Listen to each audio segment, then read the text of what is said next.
मैं बहुत सुंदर थी। मेरी शादी बहुत बड़े घर में हुई थी, मगर शादी के बाद मेरे पति का रवैया मुझसे थोड़ा अजीब था। पति मुझे अपना कोई भी काम नहीं करने देता और अपना सारा काम नौकरानी से करवाता, जो मेरी शादी से पहले घर में मौजूद थी और मेरे पति के सारे काम करती थी। जब मैं पति से शिकायत करती तो पति कहता, तुम घर की मालकिन हो, ये सारे काम तो नौकरानी को करने होते हैं।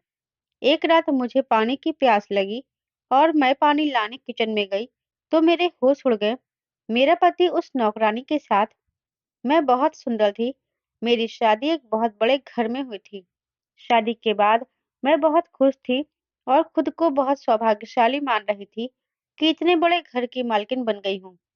शुरू में सब कुछ बहुत अच्छा चल रहा था, लेकिन शादी के एक हफ्ते बाद ही मुझे हवेली में कुछ अजीब अजीब चीजें महसूस होने लगी। मुझे हमेशा ऐसा लगता था जैसे कोई छिपकर मुझे देख रहा हो। अजीब-अजीब किस्म के ख्याल मेरे मन में आते थे, लेकिन मैं उन्हें अपना वहम समझकर नजरअंदाज कर देती थी। लेकिन अब यह घटनाएं धीरे-धीरे बढ़ने लगी थी। मुझे ऐसा महसूस होने लगा था कि इस हवेली में कुछ ऐसा है जो मुझसे छुपाया जा रहा है। जब मैंने घर के नौकर चाकरों से इस बारे में पूछा, तो कोई भी मुझे कुछ नहीं बताता।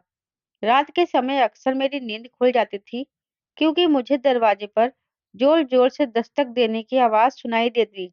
ये आवाज हवेली के अंदर से आती थी। पहले तो मैं इन आवाजों को अनदेखा करके फिर से सो जाती थी, लेकिन अब मेरी जिज्ञासा बढ़ने लगी थी। मैं सोचने लगी थी कि ये आवाजें आखिर कहाँ से आ रही हैं। एक रात हिम्मत करके मैं अपने कमरे से बाहर निकली।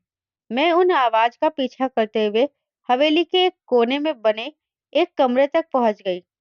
कमरे के बाहर बड़ा सा ताला लगा हुआ था और आवाजें उसी कमरे से आ रही थी। लेकिन जैसे ही मैं वहां पहुंची, आवाजें अचानक बंद हो गई। मैं कुछ देर तक वहीं खड़ी रही। जैसे ही मैं वापस लौटने के लिए पलटी, कुछ ऐसा हुआ कि मैं हैरान रह गई। वह दरवाजा फिर से बजने लगा और डर के मारे मेरे रोंगटे खड़े हो गए। मैं दौड़ते हुए अपने कमरे में वापस आ गई। उस दिन के बाद मैं कभी भी रात को अपने कमरे से बाहर निकलने की हिम्मत नहीं कर पाई। सुबह होते ही मैंने घर की नौकरानियों से इस बारे में पूछा। उन्होंने कहा यह कमरा तो कई सालों से बंद है।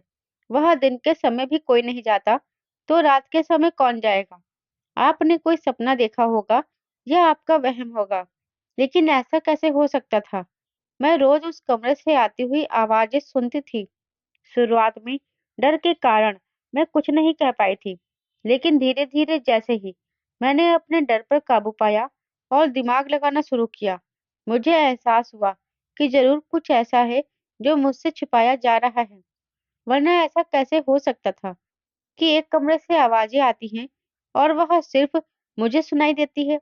घर के बाकी लोगों को कभी ऐसा कुछ महसूस क्यों नहीं हुआ?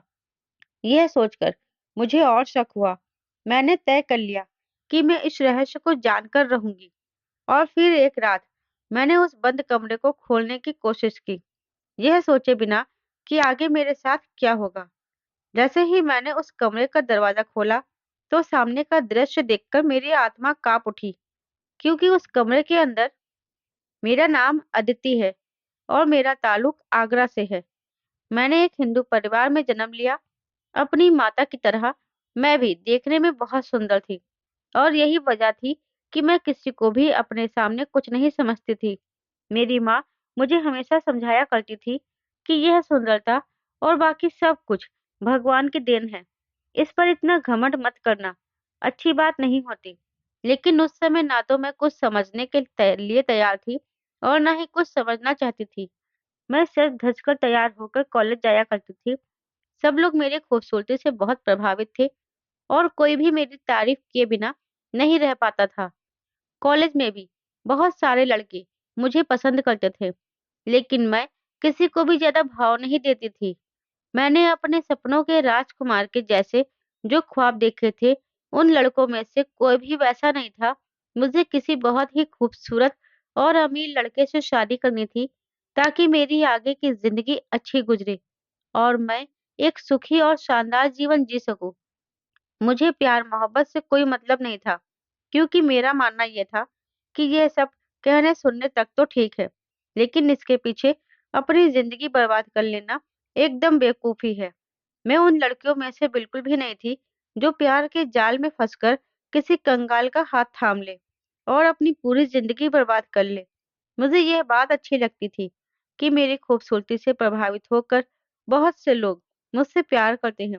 मैं चाहती थी कि लोग मुझसे प्यार करें, लेकिन मैंने तय कर रखा था कि शादी उसी लड़के से करूंगी जो मुझे एक अच्छी जिंदगी दे सके। मेरा सपना था कि वह लड़का अमीर हो, उसका अपना बड़ा-सा घर हो और उसकी ज़िंदगी में हर तरह की सुख-सुविधा हो। लेकिन मेरी बहन अंजलि मुझसे बिल्कुल अलग थी। वह भी सुंदर थी, लेकिन मुझसे थोड़ी कम। वह मुझे अक्सर समझाया करती और कहती थी कि इतने बड़े-बड़े सपने नहीं देखना चाहिए। कहीं ऐसा ना हो कि मेरी यह खुदगर्जी मुझे डुबा दे और मेरी यह खूबसूरती जिस पर मुझे इतना घमंड है, वही किसी दिन मुझे मुसीबत में डाल दे। लेकिन उसकी बातें मेरी समझ में नहीं आती थी। मुझे लगता था कि वह मेरी खूबसूरती से जलती है, क्योंकि वह मेरी तरह ज़्यादा सुंदर नहीं है। मैंने हमेशा अंजलि को खुद से कमतर समझा और उसे इस बात का एहसास भी दिलाया। अंजलि का रिश्ता हमारे सगे मामा के घर में बचपन से ही तय था। विनोद, मेरे मामा का बेटा, जिसकी एक मामूली सी सरकारी नौकरी थी, अंजलि से बेहद प्यार करता था और मेरी बेवकूफ बहन इसी बात में खुश थी कि वह उससे प्यार करता है। मैंने अंजलि को बहुत समझाया कि उसे विनोद से शादी करने की जरूरत नहीं है, उसे थोड़ा इंतजार करना चाहिए। मैंने उससे कहा था कि जैसे ही मेरी शादी किसी बड़े घर में होगी, मैं उसके लिए भी कोई अच्छा रिश्ता देख लूंगी। कम से कम वह विनोद से तो बेहतर ही होगा। लेकिन उस पर भी प्यार का भूत सवार था। उसे मेरी कोई बात समझ नहीं आती थी। वह हमेशा मुझे यही कहकर चुप करवा देती थी कि जिंदगी में दौलत से ज्यादा प्यार का होना जरूरी होता है। अगर प्यार ना हो तो दौलत भी किसी काम की नहीं होती। लेकिन यह उसकी अपनी सोच थी। मेरी सोच उससे बिल्कुल अलग थी। हमारे परिवार में मेरे लिए बहुत सारे रिश्ते आए थे, लेकिन मैंने हर रिश्ते को ठुकरा दिया था, क्योंकि मुझे कोई भी अपने स्तर का नहीं लगा। सब लोग मामूली-मामूली नौकरियां करते थे, छोटे-छोटे घर थे। भला मेरे जैसी लड़की किसी ऐसे घर के लायक तो बिल्कुल नहीं थी।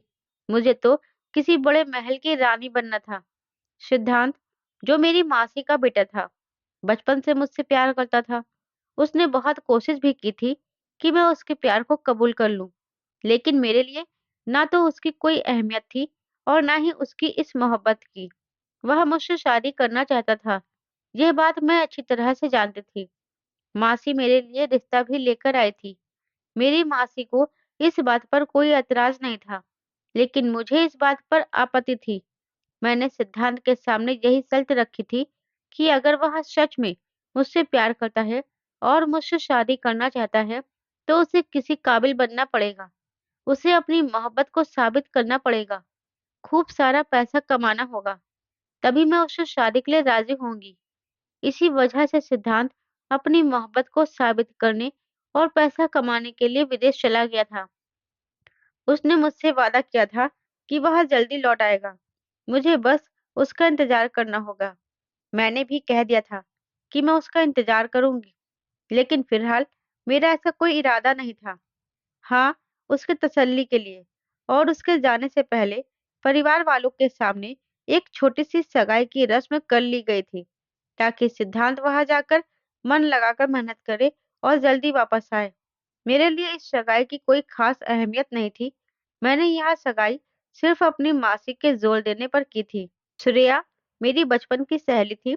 उनके घर वाले काफी अमीर थे और इसी वजह से मैंने श्रेया से दोस्ती की थी। समय के साथ हमारी दोस्ती काफी गहरी हो गई। हम स्कूल से ही एक दूसरे की अच्छी दोस्त थे। मेरा अक्सर श्रेया के घर आना जाना लगा रहता था, क्योंकि मुझे उनके घर जाकर काफी मजा आता था। वह कभी मुझे बाहर ले जाती थी, तो कभी उसके घर में ही मैं अपनी मर्जी से जिंदगी जीती थी। उसके घर में कई नौकर चाकर थे, जबकि हमारे घर में तो सारा काम मेरी माँ और मेरी छोटी बहन अंजलि ही करती थी। मैंने तो कभी किसी काम को हाथ भी नहीं लगाया था। श्रेया के घर में एक नौकरानी काम करने के लिए आती थी। एक दिन वह काम करने के साथ साथ किसी से फ़ोन पर बात कर रही थी। जब मैंने उसकी बात सुनी, तो वह किसी रिश्ते के बारे में बात कर रही थी और कह रही थी कि रिश्ता बहुत अच्छा है और किसी बड़े घर का है। उसकी ये बात सुनकर मेरे कदम वहीं रुक गए। मैंने अपने सारे काम छोड़ दिए और उसे अपने पास बुलाया। मैंने उससे पूछा कि वह किसके बारे में बात कर रही थी।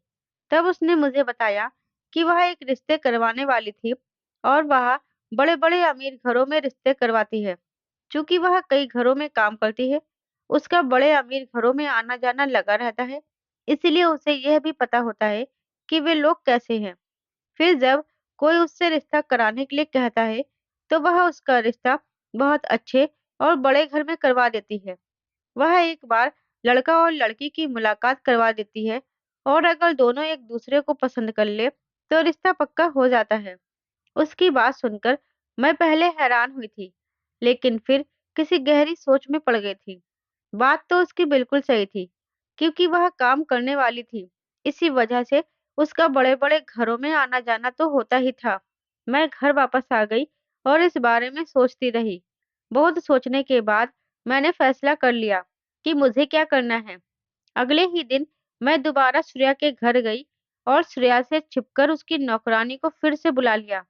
मैंने उससे कहा कि मेरे घर वाले भी मेरे लिए रिश्ता ढूंढ रहे हैं और जैसे कि मैं देखने में बहुत सुंदर हूँ, ऐसे में मुझे कोई भी अमीर लड़का पहली ही नजर में पसंद कर लेगा। मैंने उसी नौकरानी से कहा कि अगर उसकी नजर में कोई बड़े घर का रिश्ता हो, तो वह मेरे लिए बात करे, लेकिन इस बात की खबर श्रेया को नहीं होनी चाहिए। इसके बदले में मैंने उसे पैसे देने का वादा किया और कहा कि वह जो मांगेगी मैं उसे दूंगी, लेकिन उसे मेरा काम करना होगा और किसी बड़े घर में मेरा रिश्ता तय करवाना होगा। नौकरानी ने तो तुरंत हाँ कर दी थी, क्योंकि मैंने 500-500 के नोट निकालकर उसके हाथ पर रख दिए थे और साथ में ये भी कहा था कि अगर उसने मेरा काम कर दिया, तो इससे कहीं ज्यादा पैसे मैं उसे दूंगी। पैसे देखकर वह तुरंत मान गई थी और कहने लगी कि यह तो उसके बाएं हाथ का खेल है। उसने कहा कि अब से मैं अपनी शादी की तैयारियां शुरू कर दूं, क्योंकि वह बहुत जल्द मेरे लिए एक अच्छा रिश्ता लेकर आएगी। मैं बहुत ही संतुष्ट और खुश थी। कुछ दिन बीत गए थे जब मैंने उस नौकरानी को फोन किया। उसने मुझे बताया कि उसकी नज़र में एक बहुत अच्छा रिश्ता है। लड़का इकलौता है और उसका कारोबार सिर्फ इस शहर में ही नहीं बल्कि दूसरे शहरों में भी फैला हुआ है। उसे बस एक खूबसूरत लड़की चाहिए। इसके अलावा उसका कोई और डिमांड नहीं है। उनकी जायदाद भी काफी बड़ी है और उनके पास एक बहुत बड़ी हवेली है। यह सब सुनकर मैंने तुरंत हाँ कर दी और उसे अपने घर का पता दे दिया, ताकि वह रिश्ते वालों को हमारे घर ला सके। अगले ही दिन लड़का और उसकी माँ हमारे घर पर मौजूद थे। उन्होंने मुझे देखते ही पसंद कर लिया था। मेरे माता-पिता यह सब देखकर हैरान थे। मैंने अपने घर में सभी को समझा दिया था कि कोई भी उनके सामने मेरी सगाई का जिक्र नहीं करेगा और ना ही यह बात बताएगा कि मेरा रिश्ता पहले से तय है। अगर वे लोग हाँ कर देंगे, तो सभी को हाँ करनी ही पड़ेगी। मौसी ने मुझे समझाने की बहुत कोशिश की थी कि मेरी खातिर सिद्धांत अपना देश छोड़कर इतनी दूर गया है और मैंने उससे वादा किया था कि मैं उसका इंतजार करूंगी। ऐसे में मैं उसके साथ इतना बड़ा धोखा कैसे कर सकती हूँ? लेकिन मैं उसके इंतजार में अपना समय और जिंदगी बर्बाद नहीं कर सकती थी। पता नहीं उससे पैसा कमाने में कितना समय लग जाएगा और मैं यह उसकी आस में बैठी रह जाऊंगी। अब इतना अच्छा रिश्ता खुद मेरे लिए आया था, तो मैं उसे कैसे मना कर देती? आखिरकार मैंने जिद करके अपने घर वालों को इस रिश्ते के लिए राजी कर ही लिया था और सिद्धांत से सगाई तोड़कर उसकी अंगूठी वापस भिजवा दी थी। मासी इस बात पर बहुत नाराज थी, लेकिन उन्होंने सिद्धांत को इस बारे में कुछ नहीं बताया था। वह जानती थी कि उनका बेटा जिस कदर मेरा दीवाना था, ये खबर सुनते ही कहीं कुछ गलत ना कर बैठे। इसी वजह से उन्होंने यह बात उससे छुपा ली थी, जबकि मैं तो इतने बड़े घर में जाने की सोचकर ही बेहद खुश थी। जो कुछ मैंने सोचा था और जैसा मैंने अपनी जिंदगी के सपने देखे थे, बिल्कुल वैसा ही हो रहा था। मैंने तो जाने क्या-क्या सपने देख लिए थे और ये सब कुछ मेरी खूबसूरती की वजह से ही मुमकिन हो पाया था कि बैठे-बैठे मेरा रिश्ता एक बहुत बड़े घर से हो गया था। लड़के वालों को शादी की जल्दी थी और मैं भी यही चाहती थी कि जल्दी से जल्दी शादी हो जाए, इससे पहले कि कोई नई मुसीबत आ जाए। मैं चाहती थी कि जल्द से जल्द मेरी शादी हो और मैं अपने नए घर चली जाऊं। और फिर मेरे कहने पर ही मेरे माता-पिता ने जल्दी शादी करने का फैसला कर लिया था। इस तरह से मैं विदा होकर एक बहुत बड़ी हवेली में आ गई थी, जिसकी आज से मैं मालकिन थी। यह हवेली शहर से थोड़ी दूर थी, लेकिन इतनी खूबसूरत थी कि कोई भी देखता तो देखता ही रह जाता। घर में हर काम के लिए नौकर-चाकर मौजूद थे। मैं बहुत खुश थी। जो कोई भी मुझसे मिलने आता, मेरा घर देखकर हैरान रह जाता था। अभी शादी को कुछ ही दिन हुए थे, जब मेरे पति का व्यवहार मुझे थोड़ा अजीब लगने लगा। बाकी सब कुछ तो बिल्कुल ठीक था, लेकिन एक बात मुझे बहुत अजीब लगती थी। वह यह कि घर में सारे नौकर-चाकर अपने-अपने काम से काम रखते थे, लेकिन एक नौकरानी ऐसी थी, जो सिर्फ मेरे पति के काम करती थी। अगर मैं उससे कोई काम करने को कहती, तो वह ऐसे मेरी बात को नज़रअंदाज कर देती थी, जैसे उसने मेरी बात सुनी ही ना हो। मुझे उस पर बेहद गुस्सा आता था। घर में काम करने वाली एक मामूली नौकरानी थी, लेकिन उसके तेवर इस तरह के थे, जैसे वह इस घर की मालकिन हो। मुझे उस नौकरानी की नीयत कुछ ठीक नहीं लगती थी। मैंने उसका चेहरा नहीं देखा था, क्योंकि वह हमेशा चेहरा ढककर रखती थी। यही कहती थी कि उनके यहाँ यह रिवाज है, इसलिए वह चेहरा नहीं हटाती। लेकिन उसका चेहरा देखे बिना ही मुझे अंदाजा हो गया था कि वह कोई बड़ी उम्र की नहीं बल्कि कम उम्र की औरत है। मैं अपने पति का कोई भी काम करने की कोशिश करती तो मुझसे पहले ही वह नौकरानी सारे काम कर देती थी। मुझे इस पर बेहद गुस्सा आता था। मैं अपने पति के काम करके उनके दिल में जगह बनाना चाहती थी, जबकि यह नौकरानी मुझे ऐसा करने नहीं दे रही थी। मुझे समझ नहीं आता था कि आखिर उसके साथ समस्या क्या है।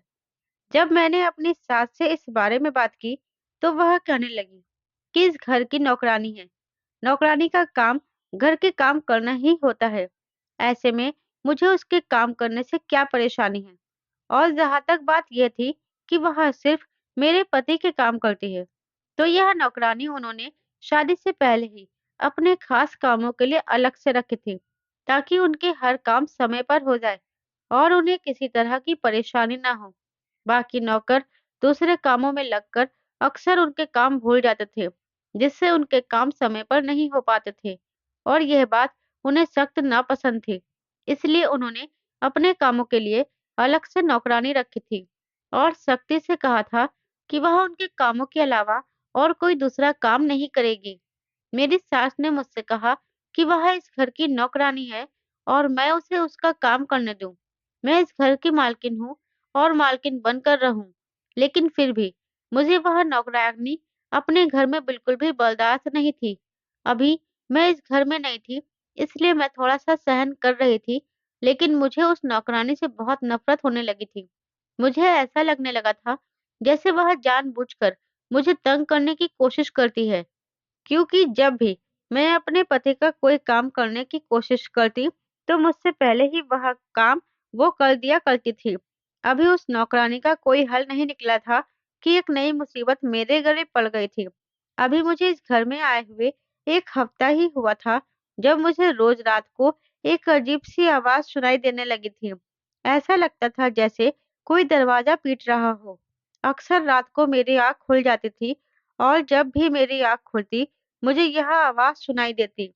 शुरू में तो मैंने इसे अपना भ्रम समझकर नज़रअंदाज कर दिया था, लेकिन अब यह रोज़ का मामला बन गया था। एक दिन मैंने हिम्मत करके कमरे से बाहर निकला, क्योंकि मुझे वह आवाज़ साफ-साफ सुनाई देने लगी थी। वह आवाज़ हवेली के अंदर से ही आ रही थी। मैं उस आवाज़ के पीछे-पीछे चलने लगी। जब मैं हवेली में बने हुए आखिरी कमरे तक पहुँची, तो वह आवाज़ उसी कमरे से आ रही थी, लेकिन उसके बाहर ताला लगा हुआ था। जैसे ही मैं वहां पहुंची, आवाज खुद ब खुद बंद हो गई थी। मैं थोड़ी देर वहां रुक गई, लेकिन कोई आवाज नहीं आई। फिर जैसे ही मैं वापस कमरे में जाने के लिए पलटी, तो फिर से आवाज आने लगी थी। मैं बहुत हैरान थी कि अंदर कौन हो सकता है। उस समय मुझे डर लगने लगा था, इसलिए मैं अपने कमरे में वापस चली आई। सुबह होने पर जब मैंने घर के बाकी नौकरों से उस कमरे के बारे में पूछा, तो सबने यही कहा कि यह कमरा तो कई सालों से बंद पड़ा है। यहाँ तो दिन के समय भी कोई नहीं जाता, रात को कौन जाएगा? जब मैंने उसकी चाबी मांगी, तो एक नौकर ने बताया कि इसकी चाबी तो मेरे पति के पास होती है। मुझे यह बात कुछ अजीब लगी। उस कमरे में ऐसा क्या था? ये तो मैं जानती थी कि कहीं न कहीं ये सब लोग मुझसे झूठ बोल रहे हैं। ज़रूर हवेली में कुछ ऐसा था जो ये लोग मुझसे छुपा रहे थे। जब मैंने अपनी सास से पूछा तो वह भी चुप हो गई और कहने लगी कि ये मेरा वहम होगा। मुझे ऐसे वहम समझकर भूल जाना चाहिए। ऐसा कुछ नहीं है और अब के बाद मैं रात को अपने कमरे से बाहर ना निकलूं। उनकी इस बात ने मुझे और भी जिज्ञासु बना दिया था। अब तो मुझे जानना था कि ऐसा कौन-सा राज था जो मुझसे छुपाया जा रहा था। अब क्योंकि मैं इस घर का हिस्सा थी, इस घर की मालकिन थी, इसलिए मुझे ऐसा लगने लगा था कि मुझे इस घर के बारे में सब कुछ जानना चाहिए। लेकिन उस दिन के बाद से मुझे कोई आवाज़ नहीं सुनाई दी और मैंने भी इस बात को नज़रअंदाज करना शुरू कर दिया था, ये सोचकर कि अगर फिर कभी ऐसा कुछ हुआ तो बाद में देखा जाएगा। फिलहाल मुझे उस नौकरानी का कुछ करना था, जो दिन-ब-दिन मेरे पति के करीब होती जा रही थी। अक्सर जब भी वह मेरे पति को खाना देती, तो वह बहुत पास खड़ी होती और एक पल के लिए भी उनसे दूर नहीं जाती थी। मुझे डर था कि कहीं वह मेरे पति को अपने वश में ना कर ले। जब मेरी सास ने मेरी बात पर ध्यान नहीं दिया, तो मैंने अपने पति से शिकायत की कि जो नौकरानी उन्होंने अपने कामों के लिए रखी है, उसे निकाल दे, क्योंकि अब मैं आ गई हूँ और अब मैं उनके सारे काम अपने हाथों से करूँगी। लेकिन मेरे पति ने यह कहकर बात खत्म कर दी कि हवेली की महिलाएं घर के काम नहीं करती। मैंने अपने पति से शिकायत की कि वह नौकरानी मुझे कोई भी काम करने नहीं देती। जब भी मैं कोई काम करने लगती हूँ, तो वह तुरंत बीच में आ जाती है और मुझे उसकी आदत बिल्कुल पसंद नहीं आती। जब मेरे पति ने ये कहा कि वह घर की नौकरानी है, उसका काम है घर के काम करना, तो मैं उसे क्यों अपने दिमाग पर बैठा रही हूँ? मैं घर की मालकिन हूँ, घर के काम करना मेरी ज़िम्मेदारी नहीं है, इसलिए मालकिन बनकर रहो और इस तरह से नौकरों के साथ अपने आप को जोड़ने की कोशिश मत करो, यही ठीक होगा। मेरे पति का जवाब सुनकर मैं चुप हो गई थी। मैं समझ गई थी कि वह किसी भी हाल में उस नौकरानी को घर से नहीं निकालेगा। आखिर उसमें ऐसा क्या था जो मेरा पति मेरी खुशी के लिए इतना भी नहीं कर सकता था? मैंने भी तय कर लिया था कि मैं उसे यहाँ रहने नहीं दूंगी। कोई ना कोई बहाना बनाकर या कुछ ऐसा करूंगी कि मेरा पति खुद उसे घर से निकाल दे। जब से मेरी शादी हुई थी, एक बार भी मेरे पति ने मुझसे प्यार से बात नहीं की थी। यहाँ तक कि वह तो मेरे पास भी नहीं आए थे। वह रोज़ रात को मेरे सोने के बाद कमरे में आते और जब मैं उनसे पूछती, तो यही कहते कि वे व्यस्त थे, उनका काम बहुत ज़्यादा है। ऐसी भी क्या व्यस्तता थी कि वह अपनी नई-नवेली दुल्हन को ही भूल गए थे। मुझे कभी अपने साथ घर से बाहर भी नहीं ले गए। मेरे पति को देखकर ऐसा लगता था, जैसे वह इस शादी से खुश नहीं हैं और अगर यही बात थी, तो फिर उन्होंने मुझसे शादी क्यों की थी? लेकिन मुझे कुछ भी करके अपने पति को मुझसे प्यार करने पर मजबूर करना था। मुझे डर लगने लगा था कि कहीं वह किसी और लड़की को पसंद ना करता हो और उसने यह शादी किसी मजबूरी में की हो और कुछ समय बाद ऐसा ना हो कि वह मुझे छोड़ दे। मैंने ठान लिया था कि मैं अपने सपनों को कभी नहीं टूटने दूंगी। मैं रोज तैयार होकर अच्छे से सज-धज कर अपने पति का इंतजार करती थी, लेकिन वह रोज रात को काफ़ी देर से घर लौटते और आते ही सो जाते। एक दिन मेरा पति जल्दी घर वापस आ गया था। मैं देखकर हैरान थी, जब वह बहुत खुश था और आते ही उसने मुझे बहुत बड़ी खुशखबरी सुनाई। उसने बताया कि पिछले कुछ दिनों से वह अपने काम में व्यस्त था, इसलिए मुझे समय नहीं दे पाया। लेकिन अब उसने अपने काम से कुछ दिनों की छुट्टी ली है और हम दोनों हनीमून पर शिमला जा रहे हैं। वहां जाकर मेरे सारे गिले-शिकवे दूर कर देगा। 2 दिन बाद हमें जाना है और 2 दिन में मैं अपनी सारी तैयारी कर लूँगी। जो-जो चीज़ें मुझे खरीदनी है, वो भी खरीद लूँगी। अपने पति की बात सुनकर मैं बहुत खुश हो गई थी। मैं ऐसे ही बेवजह में वहम पाल रही थी, जबकि वह सच में अपने काम में व्यस्त था। भला मुझ जैसी खूबसूरत लड़की को कोई कैसे नजरअंदाज कर सकता था? और मेरे होते हुए मेरा पति किसी और के बारे में सोचे, ऐसा तो हो ही नहीं सकता था। लेकिन फिर भी मैंने सोच लिया था कि हनीमून पर जाकर मैं अपने पति को इस कदर करीब कर लूंगी कि उसे मेरे अलावा और कोई दिखाई ही नहीं देगा। मैंने खुशी खुशी अपनी सारी तैयारी की थी और अगले ही दिन मैं अपने घर अपने माता पिता से मिलने गई थी और उन्हें अपने जाने की खबर सुनाई थी।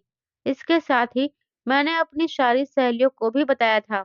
सब मेरी किस्मत पर खुशी का इज़हार कर रही थी। मैं घर वापस आ गई थी। तैयारी करने की वजह से मैं काफ़ी थक चुकी थी, इसलिए जल्दी सो गई। आधी रात को मुझे प्यास लगी और मैं पानी पीने के लिए उठी। जब मैं पानी पीने के लिए किचन में गई, तो मेरे होश उड़ गए, क्योंकि मेरा पति उस नौकरानी के साथ सरगोशियों में बातें करने में व्यस्त था और मेरे पति ने उस नौकरानी का हाथ पकड़ा हुआ था और उसे अपने साथ ले जा रहा था। मेरा पति उसे अपने साथ उसी कमरे में ले गया था जहां से मुझे आवाजें आती थी। मेरे पति ने कमरे का ताला खोला और उस नौकरानी को अंदर ले जाकर दरवाजा अंदर से बंद कर लिया। यह देखकर मुझे बहुत गुस्सा आया था। मेरा शक बिल्कुल सही था। वह नौकरानी तो मालकिन बनने के ख्वाब देख रही थी। उस समय मैं कुछ नहीं कर सकती थी, इसलिए मैं चुपचाप वापस आ गई। लेकिन मैंने सोच लिया था कि शिमला जाने से पहले मैं इस नौकरानी का तो बंदोबस्त करके जाऊंगी। उसे मेरे पति की जिंदगी से निकाल कर ही दम लूंगी। इसके बाद मुझे नींद नहीं आई। आधी रात ऐसे ही जागते हुए गुजर गई और फिर मुझे लगा कि मेरा पति कमरे में वापस आ गया है, तो मैंने जानबूझकर सोने का नाटक करना शुरू कर दिया। अगली सुबह अपने पति के घर से जाते ही मैंने उस नौकरानी को घर से निकल जाने को कहा। उसने मेरे आगे हाथ जोड़कर यही कहा कि वह यहाँ से कहीं नहीं जा सकती। मैंने उसे पैसे का भी लालच दिया, लेकिन वह जाने के लिए तैयार नहीं थी। आखिर ऐसा भी क्या था जो उसे यहाँ से जाने से रोकता था? मैंने उसे यही कहा कि मैं अपने पति के साथ शिमला जा रही हूँ और जब मैं वापस आऊं तो वह मुझे यहाँ दिखाई ना दे। ये कहकर मैं वापस अपने कमरे में आ गई और मैंने तैयारी शुरू कर दी, क्योंकि कल हम लोगों को शिमला के लिए निकलना था। मेरे पति का कहना था कि आज रात वह अपने दोस्तों के साथ बाहर बिताएंगे, इसलिए मैं उसका इंतजार न करूं। मैं भी सोने के लिए लेट गई थी। जब आधी रात गुजरी तो मेरी आंखें खुल गई।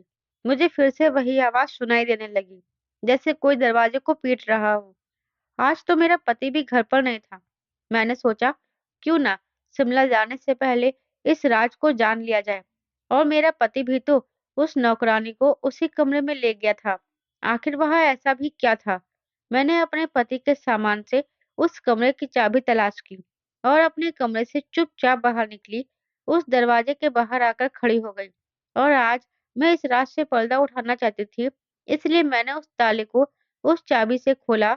जैसे ही दरवाजा खोला, सामने का दृश्य देखकर मेरी रूह कांप गई थी, क्योंकि सामने ही एक 16-17 साल की लड़की घुटनों में चेहरा लिए रो रही थी। इससे पहले कि मैं उस लड़की से कुछ पूछती, किसी ने पीछे से मेरे कंधे पर हाथ रखा। जब मैंने पलटकर देखा, तो वही नौकरानी मेरे पीछे खड़ी थी।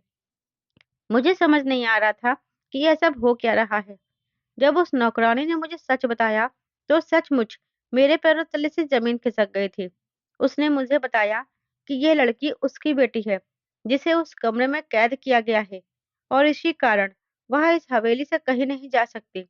फिर उसने मुझे तुरंत यह हवेली छोड़कर जाने को कहा, लेकिन मैं उसकी बात मानकर हवेली क्यों छोड़ती? जब उसने मुझे ऐसी बात बताई जो मैंने कभी सोचा भी नहीं था। उस नौकरानी ने मुझे बताया कि मेरा पति और उसकी माँ दोनों मिले हुए हैं और उन्होंने उसे और उसकी बेटी को जबरदस्ती इस घर में रखा हुआ है। यह सारी दौलत और यह पैसा ऐसे ही नहीं आया, बल्कि ये लोग लड़कियों का धंधा करते हैं। मेरा पति जिस भी खूबसूरत लड़की को देखता है, उससे शादी का नाटक करता है। शादी करके उसे इस घर में ले आता है और फिर घुमाने-फिराने के बहाने दूसरे शहर में ले जाता है। वहाँ ले जाकर उसे कोठे पर बेच देता है और वापस आकर यह कह देता है कि वह किसी हादसे में वहाँ मर गई। उसने बताया कि मेरे साथ भी वह यही करने वाला है, इसलिए मैं उसके साथ शिमला ना जाऊँ और अपने घर चली जाऊँ। जब उस नौकरानी ने अपने चेहरे से कपड़ा हटाया, तो मैं देखकर हैरान रह गई। यह तो वही नौकरानी थी जो श्रेया के घर पर काम करती थी और जिसने मेरा यह रिश्ता करवाया था। तो फिर उसने मेरे साथ ऐसा क्यों किया? जब उसने बताया कि इन लोगों ने उसे और उसकी बेटी को यहाँ पर जबरदस्ती रखा हुआ है। मेरा पति और उसकी माँ उसकी 16 साल की बेटी को एक कमरे में कैद करके रखते हैं और उसी बात को वजह बनाकर उसे धमकी देते हैं कि अगर उसने इस सब में उनका साथ नहीं दिया तो उसकी बेटी को भी बेच देंगे। इसका काम यही था कि वह एक नौकरानी का रूप लेकर दूसरों के घरों में जाती थी और वहां पर उसे जो भी कोई खूबसूरत लड़की दिखती थी, उसे कैसे भी करके उस लड़की को उस हवेली तक लाना होता था। मेरे पति का उससे रिश्ता तय करवाना होता था। वह यह काम नहीं करना चाहती थी, लेकिन अपनी बेटी की जिंदगी की खातिर उसे यह सब कुछ करना पड़ रहा था। अगर वह ऐसा नहीं करती, तो ये लोग उसकी बेटी को भी बाकी लड़कियों की तरह बेच देते। उस नौकरानी ने हाथ जोड़कर मुझसे माफी मांग ली थी और यही कहा था कि कल रात को भी मेरा पति उसे उस कमरे में लाया था और उसे उसकी बेटी से मिलवाया था। साथ ही ये भी कहा था कि कल वह मुझे शिमला ले जाएगा और वहां पर बेच देगा। फिर उसके बाद उसे एक नई लड़की उसके लिए तलाश करनी होगी। जबकि उसने इस बात से इनकार किया था, तो उसने उसे धमकी दी थी। इस कमरे की चाबी मेरे पति के पास होती थी, इसलिए वह अपनी बेटी को देख भी नहीं सकती थी। उसकी बेटी ही रोज रात को यह दरवाजा बजाती थी, लेकिन कोई भी उसकी मदद के लिए नहीं आता था। मैं तो यह बात सुनकर हैरान और परेशान थी। उस नौकरानी ने मेरे आगे हाथ जोड़े कि आज मेरा पति घर पर मौजूद नहीं है। मैंने यह दरवाजा खोल दिया तो मैं उसे और उसकी बेटी को यहाँ से जाने दूं। वह और किसी और की ज़िंदगी बर्बाद नहीं करना चाहती। इसलिए उसने मुझे पूरी सच्चाई बताई थी, ताकि मैं भी अपनी जान बचाकर यहाँ से भाग जाऊँ, वरना ये लोग मेरे साथ भी वही करेंगे। और उस दिन मुझे एहसास हुआ था कि मेरी खूबसूरती मेरी सबसे बड़ी दुश्मन बन चुकी थी। जिस खूबसूरती पर मुझे नाज़ था, मैं कितनी गलत थी। मैंने कितने लोगों की मोहब्बतों को ठुकरा दिया था, सिर्फ़ दौलत के लिए। और मेरा पति इस दौलत के लिए मुझे ही बेचने जा रहा था। वाकई ये दौलत किसी की सगी नहीं होती। हमें सुबह होने से पहले यहाँ से निकलना था। मैंने अपनी जरूरत का सामान लिया था, इस नौकरानी को और उसकी बेटी को भी लिया था और हम दोनों वह हवेली छोड़कर मेरे घर आ गए थे। घर आकर मैंने सबको ये सच्चाई बताई दी थी। इस नौकरानी के साथ जाकर मैंने अपने ही पति के खिलाफ पुलिस में रिपोर्ट की थी। इस नौकरानी ने गवाही दी थी और सारे सबूत भी पेश किए थे, जिन्हें देखकर मेरे पति और उसकी माँ को सजा हो गई थी। उस नौकरानी ने मेरा धन्यवाद किया था कि मैंने उसकी और उसकी बेटी की जिंदगी बचा ली, जबकि धन्यवाद तो मुझे उसका करना चाहिए था, जिसने सही वक्त पर मुझे बता दिया था। मेरी जिंदगी बर्बाद होने से बच गई थी। मैं बहुत शर्मिंदा थी। मैंने सबका दिल दुखाया था। सबसे बढ़कर सिद्धांत को धोखा दिया था। उसका इंतजार नहीं किया था। भगवान ने इसी बात की मुझे सजा दी थी। मुझे मेरे किए की सजा मिल गई थी, जबकि सिद्धांत ने मुझे माफ कर दिया था। वह वापस आ गया था और उसने अपनी मोहब्बत को सबूत दिया था। उसने मेरे लिए सब कुछ हासिल कर लिया था जो मैं चाहती थी और उसके साथ ही मेरी गलती को भी माफ कर दिया। मुझे अपनी जिंदगी में स्वीकार किया था। मैंने उस दिन के बाद से दौलत के पीछे भागना छोड़ दिया था और मैं भगवान की शुक्रगुजार थी कि उसने मेरी इतनी बड़ी गलती को माफ कर मुझे जीने का दूसरा मौका दिया था और इस जिंदगी को मेरे लिए सजा नहीं बनाया था। दोस्तों उम्मीद करती हूँ आपको मेरी कहानी पसंद आई होगी। कहानी पसंद आई है तो वीडियो को लाइक और शेयर करें। चैनल पर नए हैं तो चैनल को सब्सक्राइब जरूर करें और साथ ही बेल आइकन को प्रेस करें जिससे वीडियो की अगली अपडेट सबसे पहले आपको मिले।